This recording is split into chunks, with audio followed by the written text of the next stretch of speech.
Flat tires on the lawnmower are inevitable, but not to worry. In this video, I'm going to show you how to change the tire yourself. Lifting the mower and removing the wheel is the first step, and I've got two other videos that go more in detail. The links are here in the video if you need more information. Now, the tire is probably flat anyways, but go ahead and take out the valve stem. To do this, you use a valve stem removing tool. All the tools that I use in this video are going to be linked in the video description. You don't have to worry about pausing the video, taking notes. Just watch it through to the end and then go in the video description if you need more information about any of the products that you see throughout the video. The valve stem unscrews easily enough, and once you get it out, make sure you put it in a safe place and don't lose that little guy. This is a mini tire changer, and while you don't need one of these to do this operation, it makes it just a little bit easier, especially if you're trying to film a video and show certain angles of what's going on. I mostly like this tool for breaking the bead. It just helps hold the whole wheel assembly, and it makes life just a little bit easier. Load the wheel onto the top, slide the spacers over, and secure with the threaded pivot point. Attach the handle and the pin, and you're ready to rock. Now you want to apply downward pressure to that bead, and it's going to be really stiff at first. So you start in one area,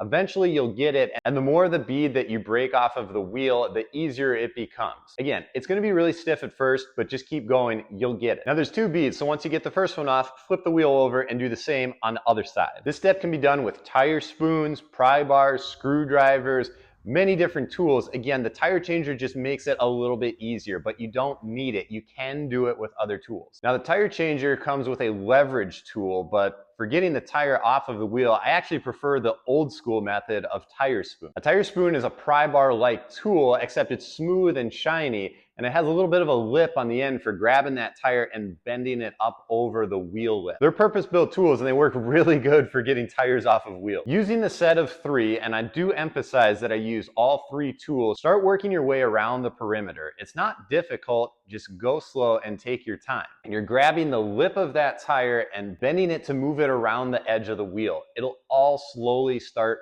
coming off. Now, once you get the tire off of one side, you have to get it off of the other side to completely remove the tire from the wheel. Now, it's important to note that I like doing all of my spooning and prying work from the back side of the wheel. Even though the tool itself is smooth and shiny and designed not to scratch, there can still be some scratching or some marring that can take place.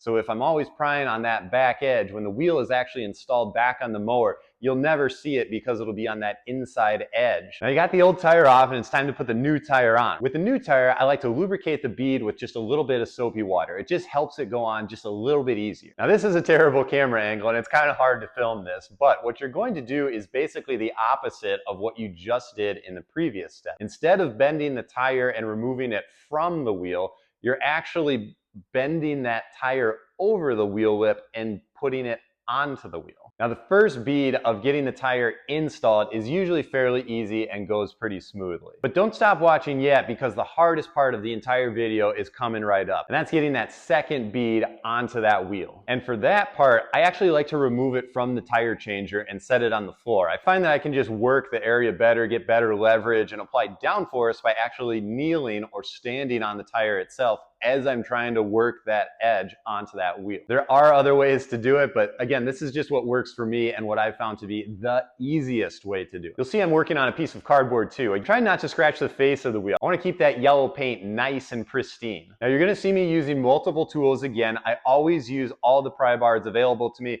and you're going to be wishing that you had a third arm in this step, because again, it is the hardest to do because that tire is stretched so tight.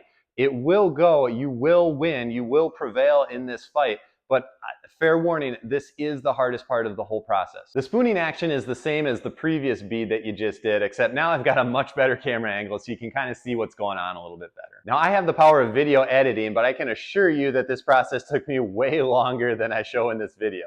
I like to edit things to make myself look somewhat competent, but if you had the full uncut version, it'd be like 30 minutes of me just struggling with this until I finally get it. It's time to add air to the tire, but before I do that, I add soap around the bead one more time. That's gonna make it just a little bit easier for the tire to seat to the wheel. And that valve stem that we took out at the beginning and hopefully you didn't lose, that gets reinstalled right before you add it. For the seating process, I like to inflate the tire to maximum PSI. It'll say on the tire sidewall what that is. This one happens to be 20. And the reason that I like to do that is just to make sure that the tire seats against the wheel properly. As you're inflating it, you'll see the tire start to expand outward towards the edge of the wheel. And eventually you'll hear 2 pops, one for each bead as it locks into the final position. If you're having problems with this step, what you can do is use a ratcheting strap to ratchet around the tire to help kind of hold it tight so that it expands outward rather than upward, and that might help you. Now, while it's still inflated at max PSI, I like to check for leaks. I do that by spraying soapy water around the edge,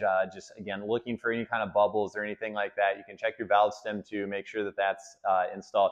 I don't have any leaks. I don't see anything that's questionable or anything like that. So once the wheel is back on the mower, I'm going to readjust the PSI back down to the normal operating pressure, which according to the John Deere manual is about 10 PSI for the rear wheels. If you want more information about the mini tire changer, I have a separate video where I use that tool exclusively to do the entire process. I'll leave it linked here for you. You can click into it now if you want more information. Now, if you like this video, I've got a lot of videos about tractor maintenance and John Deere stuff in general.